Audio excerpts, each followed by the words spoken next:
Okay, got some viewer questions here.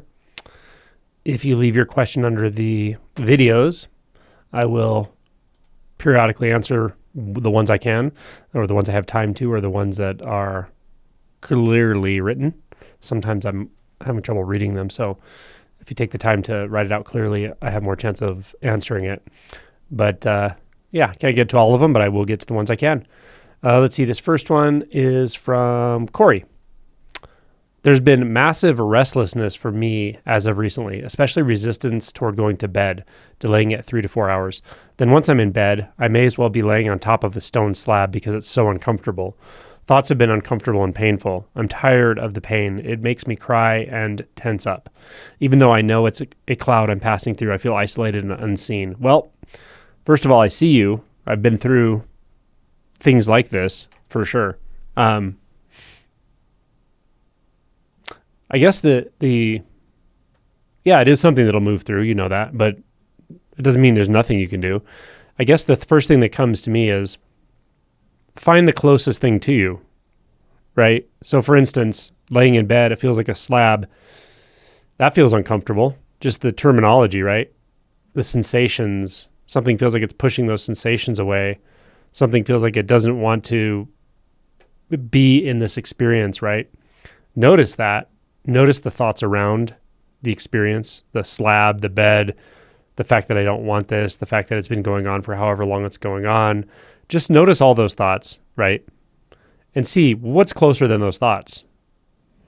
There's a belief in there, right? That says, I really don't want all of this. Yeah? Notice that thought. Notice that belief thought that says, I don't want all of this. Is that as close as you can get? Is that the closest thing to you? If not, great. What's closer than that? What's closer to you than the thought that says, I don't want all of this? Is it another thought? Another belief? Is it a kind of sense of resistance? What does that look like? What does it feel like? Are you imagining something visually? Are you referencing the body? A memory? Are you feeling a sensation? Right? Notice as you explore what is the closest experience, the closest thing to you. Notice that you are, by doing this, the mere act of doing this, of finding what is the closest experience, you're actually reversing a process. You're reversing the process of trying to get the hell away from everything. You're actually trying to move toward it. But you don't even need to think about that. I'm just pointing something out. So the longer you do this, the longer you kind of look right at what's happening. Well, what is the thought? The thought says, this is so uncomfortable. What is associated with that thought? Is there a visual image of my own body or my own face, or a face I make when I'm uncomfortable, or something that happened in childhood that made me uncomfortable, or is it a sensation in my body? Is it the way the body feels? Too hot? Is it itchy? Is it tense? Is there a tense place in my body? Right? What's the closest thing to me? And if I find some tension in the body, is that the closest thing, or is there something else closer that says, no, I don't want this. This is too much tension. Oh, there's a thought that says too much. This is too much. Is there something that believes that thought? Is there someone that thought is about? Right? We're not trying to look away from anything, and we're not trying to dispel anything. We're not trying to get rid of anything. We're looking at exactly what's happening and trying to find what's the closest, most intimate experience. And we're not doing that to get rid of other experiences, right? In fact, those other experiences now can be seen as breadcrumbs or stepping stones back to whatever it is that's closest. Don't worry about whether you find it. Just keep looking. Keep looking very closely and feeling very closely into your experience. Try that. Okay, the second one is from Emmanuel. It says, oh, wow, thanks, Angelo. This is from a video called Coming Back to Sit in the Ashes. Just that you said it really made it click for me. I had a very subtle but impactful differentiation going on. which was seeing that part that is awake versus the part that is not, like a very subtle duality with extreme implications. But seeing nirvana and samsara are not separate, and non-dual seems to unveil the fact that causes and conditions are literally all that's going on without a center. Exactly. And causes and conditions, not in time, are actually one and the same. They exist, but they are interwoven, let's say, interrelated, interpenetrated. That's a really good insight. Thank you for the comment. This one's from Fresh Baked Tots. Yeah, I went about 31 days with the delusion that I had done my shadow work and could just move on to Fetter 6. This is from the video Dissolving Reactivity, Common Sticking Points. Oof. Called out and so directly. The reactivity is no joke. As he said, you can't hide it anymore. And if you're like me with severe childhood trauma, that reactivity may really surprise you. Time to do this then. Let's go. I like that attitude. The shadow work rears its head. It's time to do shadow work. Yeah, and most of it's just feeling. Start with feeling. This one's from...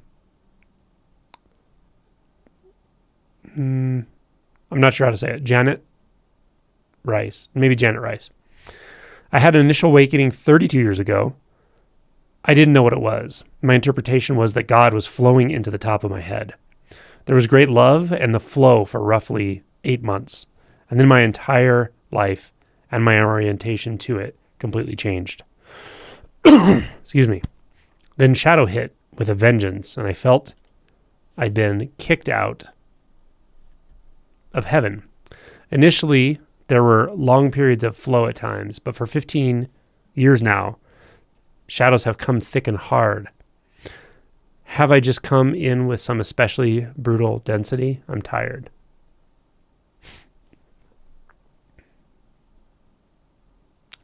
Long periods of flow at times, but for 15 years now, shadows have become thick and hard. Yeah, I would, first of all, look at these narratives around this. Really important. I'm not saying there's not shadow work to do. And I'm not saying this is easy for you. I'm just saying there's a lot of narratives here. And when you start to frame, or you don't start to frame, but the thoughts come that are framing your experience in periods of 15 years and 20 years and 30 years, it's always uncomfortable. It's always uncomfortable, right? So one part of this is just seeing, like, is any of that really happening right now? I have a playlist called Time where it deconstructs the illusion of past and future. Past and future are so heavy. They're so heavy. It's so hard to hold the past. It's so hard to hold years and decades. You can't do it. It will always feel heavy. Those thoughts, no matter how true or untrue or accurate or not accurate or dramatic or mundane, no matter how those thoughts about 10 years, 20 years, 30 years, 40 years are framed, it will always feel uncomfortable. Okay, so I'm not challenging anybody's history. I'm just giving you a simple tool. The tool is to recognize anytime we start thinking in terms of years and decades, we're already in the prison. That's never going to feel comfortable. There's nothing I could do to make it feel comfortable to believe that thought. But I wouldn't want to if I could, because I'm glad it's uncomfortable, because it will sooner or later show you to eternity. And eternity's right here. It's only right here. Only ever has been right here. So you've never gone anywhere. You've never been anywhere. This is really all there is. And that's not bypassing shadow work. That's actually setting the stage for shadow work. That's saying this is where the shadow work is done. If there's something coming up right this moment, do the work. If there's not, there's nothing to do. There's just peace, openness, nothingness, presence. And if there's something intense, something raging, something that feels like rage, anger, frustration, feel it. That's the shadow. That's the shadow work. You're not even in the shadow at that point. You're actually feeling it. There may be some shadow aspect to it. The shadow is when we're in our mind, staying in the past, staying in the future, staying in doership, staying in agency, right? Shadow work isn't complicated. It's right here and right now. And it feels as intense as it feels. Go all the way to the bottom of it. Go deep, deep, deep into it. Let it be felt so completely. And it won't continue to be a specter. Really important. Thank you for your comment. And you're not the only one that feels this way, for sure. It's a common perception. But you can break the spell of time. This one's from Sylvan, maybe? Sylvina. Hello, Angelo. Great Q&A. Could there be an awakening without the shift in visual perception? Thank you always. Absolutely, 100%. When people have an initial awakening, Kensho, awakening, usually those two terms I use, the initial shift in identity, it's very uncommon that they would have a stable, non-dualistic perception ongoing from there. You may have some taste of it, though. You may actually experience boundlessness here and there, and it may feel very fluid with your experience. But the primary realization is the realization of unbound consciousness. So I would not expect stable, non-dual, lack of perception. But I wouldn't expect a stable, non-dual experience with an initial awakening. Good question. Same person asks, I appreciate the possibility to see these lives.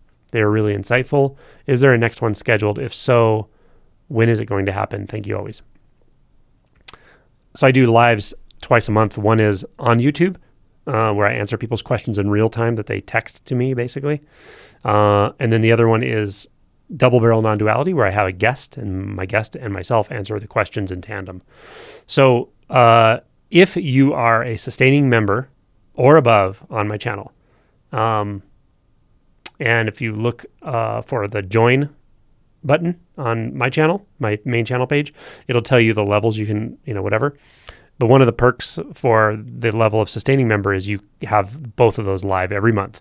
If that's the case, you have that level of membership. Then you go to the posts. They changed the name. It used to be called something else, but it says posts on my main channel page, and under posts, you'll see the scheduled times. Thank you. This question is from Neil.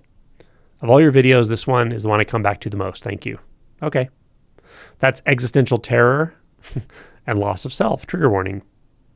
It is a trigger warning. Some people get really triggered by that one. But if you're ready for it, it can be real helpful. This one's from Fresh Baked Tots. Also, wow, you are really good. I was like, I know no self and no separation, but I literally was really overthinking it looking back. Okay. All right. That's from the video called The Best Way to Wake Up. Let's move on down to, this is another one from Fresh Baked Tots. Could really use help. After no self, reactivity is a buzzing hive. All is well, but I'm just digging deeper. No one seems to understand, so I'm hoping you can. All right. There is no need for doing anything. Very neutral inquiry. So I want to explain to someone, to anyone who's hearing this, usually what the mind interprets that as is like you don't do anything, you don't go to work, you just sit on a chair or you lay in bed all day and don't do anything. That's not what that means. The experience of seeing through the illusion of volition or the experience of finding no agent doesn't mean you don't do anything. It just means that you don't do anything. Things still happen. There's a doing, but it's a one doing. Everything is doing. It's just doing, just happening, right? It's more like that. So I just want to be clear on what this person's talking about, I assume. I just see a river. There's a giant rock in this river preventing what feels like natural expression or something. So it sounds like they feel stuck. They feel like something's heavy, okay? It's causing a kind of writer's block, like plug to movement. I really understand what you mean by I am the resistance, or we are the only resistance, or however you said it. Just interesting to feel it. Not sure what equanimity video is good for this, because it's not positive or negative, just literally is there. I can feel the energetic rock, but nothing seems to move or resist or anything. It's just here. Bizarre. Yeah, deep shadow work could probably be helpful for this. this is why I talk about this so much more and more is, circling, inside circle style, other modalities, trauma therapy, PSIP therapy, because getting to those really, really deep layers of resistance, trauma, whatever you want to call it, shadow, can be really tricky. Tricky meaning you might want to feel it. You may be willing to feel it. You may have felt all kinds of intense emotions in the past, let them move through, but you just feel there's something you just can't see. There's something I can't see here. There's something I know it's here, but I can't see into it. It's opaque. It's shadow. That's shadow. So leverage. Get leverage on yourself somehow. Find someone who can help you into this. Something relational, as I mentioned.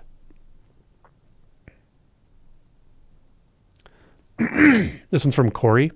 I want to stop so bad, but I don't know how or when it'll happen.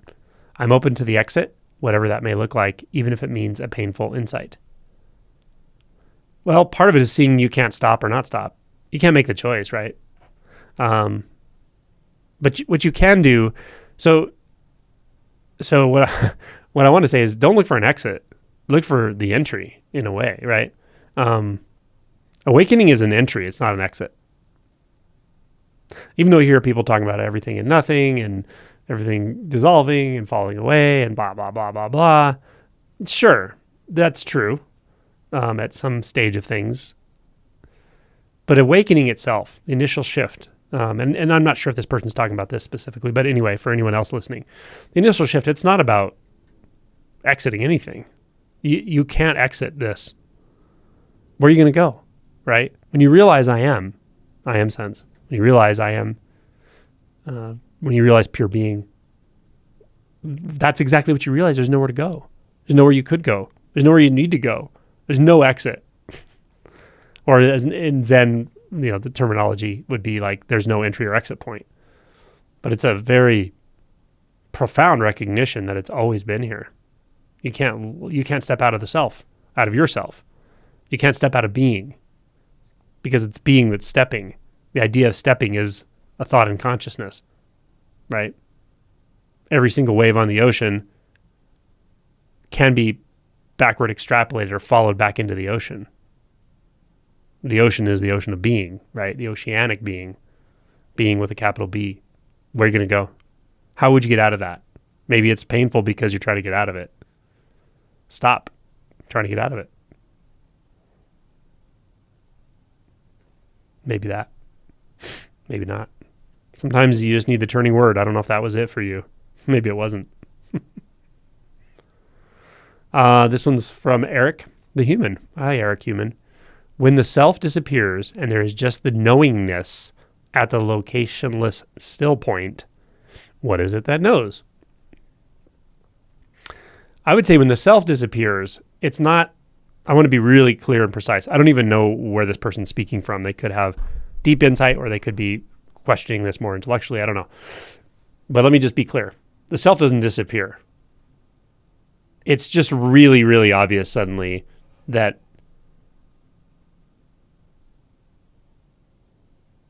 first of all, that everything that is entailed in the experience of self is far more than you ever thought it was. First of all, that becomes very obvious very quickly. And then it's seen that there was nothing like that there ever. It just was never there. Couldn't be there, never has been, never will be. It's not there for anyone. So nothing disappears, first of all. Okay, next part of the question. And then there is just knowingness. So beyond the self-structure, I would not call that the realization of knowingness. The realization of knowingness is, to me, is an earlier realization. Just FYI. Knowingness can appear, of course, but that's not the realization of no self. Awesome. Okay. And then at the locationless still point. I like locationless still point. It sounds like non-duality. It sounds like non-dual realization. But I don't know if that's what this person's talking about. Then the question, what is it that knows? So I really can't tell what's happening in this question. I can't tell if this person has collected a bunch of terminology that they've heard from other people or from me and put them together in like this sentence structure and then turned it into a koan or a question. I'm not really sure if that happened or you're asking a question from your own experience. But if you're asking the question from your own experience, I don't think you are, because the question, what is it that knows, would probably not arise. it's not about no. There's no concern with knowing. There's no concern with anything. It's indescribable, and there's actually no need to even describe it or talk about it. The only reason I do is for others. That's the only reason I do. There's no reason to talk about this at all, except to the degree that it may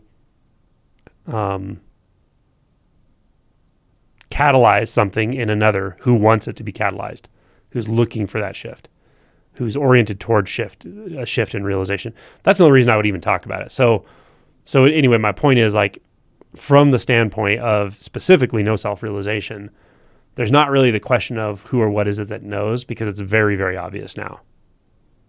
The answer to that question is that question doesn't even make sense anymore at all. So that's my answer to that. But again, it's hard to know where you were coming from. So, okay, cool.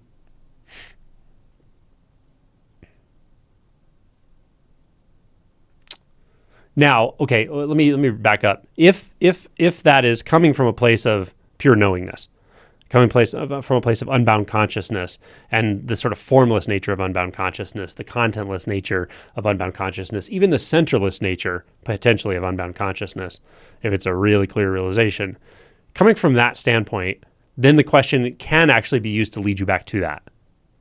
It could be a good koan or question to lead yourself back into that knowing experience, that pure knowing, that knowingness experience, which is not just an experience; it is a realization. So it's like I said, that's more like Kensho realization, earlier realization, and that's not to minimize it. It's a big deal. It's a pretty awesome realization. Yeah, but to talk about that in terms of no self, I wouldn't equate the two. Anyway, this stuff gets very subtle, so don't sweat it if that doesn't make sense to anybody.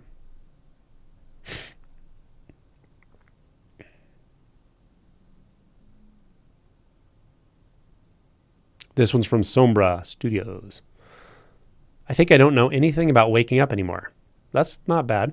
It almost makes me cry. Great. Cry. What are those tears, right? Oh, excuse me. What are those tears? Are they tears of release? Maybe. It feels like I really want to ask you a question, but I wouldn't even know what to ask. Do you have any advice? I think you're in a good place, actually. Truly. When you start to exhaust the will, the mind, you start to exhaust the mind's ability to believe it's going to figure out awakening, you're not in a bad place. You're in a good place. You don't have any questions left? I like that. Right? So now I'll ask you a question instead of you asking me a question. When you've come to the end of what you can do with your mind, when you've come to the end of what you can understand, when you've come to the end of what you can control, how do you take one more step? How could you take one more step right now? It's like a koan, okay? I don't want you to think about that. That's not an intellectual question. How are you going to proceed? And I will give you a hint. You definitely can proceed. You can take one more step.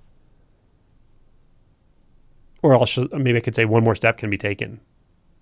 How would that work? Let that question burn inside of you. The question is, what is mu? Same question. When you've exhausted all of the ideas about mu is this, mu is that, mu is the universe, mu is Buddha nature, mu is the, whatever. You'll just go on and on with it until your mind stops.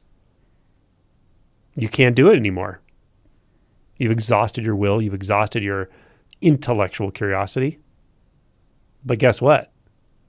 Your mind and your intellectual curiosity is not what started this process, I promise you. So there is something that can happen. There's some step that can be taken. Get close to your experience. The experience that's not a thought. The experience that's not your story. It's not your past. It's right here. It's not even an experience. It's right here. I could say it's mu, but, if you're not using mu, then it won't quite make sense that way. But here it would be just mu. So I'm saying to you, you've come to the end of what you can do. Step. Just step. Where can you step? Where can you go? When all your ideas about coming and going are gone, they're exhausted. Your sense of will and control, gone. Because they're our thoughts. It's all thoughts. Where are you going to go now? Maybe the question itself will turn on itself, burn itself up. But stay in that gap, the gap of unknowing, the gap of the mystery, right? You're not in a bad place. You're in a good place. And then the last part of the question, I hope it's not rude to ask here. Never. A sincere question is never rude to ask, in my opinion. Cool. Good luck. Let me know how that goes. This is from Alistair Games. Really good talk with Alma. Let's see. That's in Multimodality Day 3 Q&A. That's a patron circle member to be able to watch that, I guess. Okay. Laura Crosby. Ooh, surprisingly provocative. Many thought trains hurtling out of the station in various directions. Towards the function of a thought, towards what is clear looking, toward because it is there, and a few old familiar trains. So the answers this person's providing is to the question in the video. Or it's not a question, it's what I'm stating in this video. What I look for in someone who is interested in awakening. That's the name of my video. So what do I look for? Well, you got to watch the video.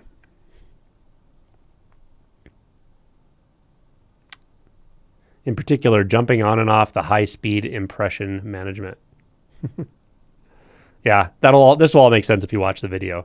But yeah. Yepper. Okay, one more. Being reminded that suffering is tied to unsatisfactoriness really hit the spot for me just now, listening to the talk. I've been doing a lot of shadow work recently, which is quite painful.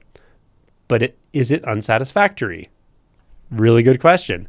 And then the answer from Patricia is absolutely not. This is so encouraging. Yep, exactly what I want. There you go. Just because something's uncomfortable or even painful doesn't mean it's unsatisfying. Beautiful. That's a maturity, in my opinion. That's a maturity in practice, a maturity in inquiry, investigation, and looking into your experience directly. Beautiful. Good job, Patricia. Thank you all for your comments and questions. I will periodically, come up here and answer them and spit them out to you. So I appreciate y'all and appreciate the work you're doing.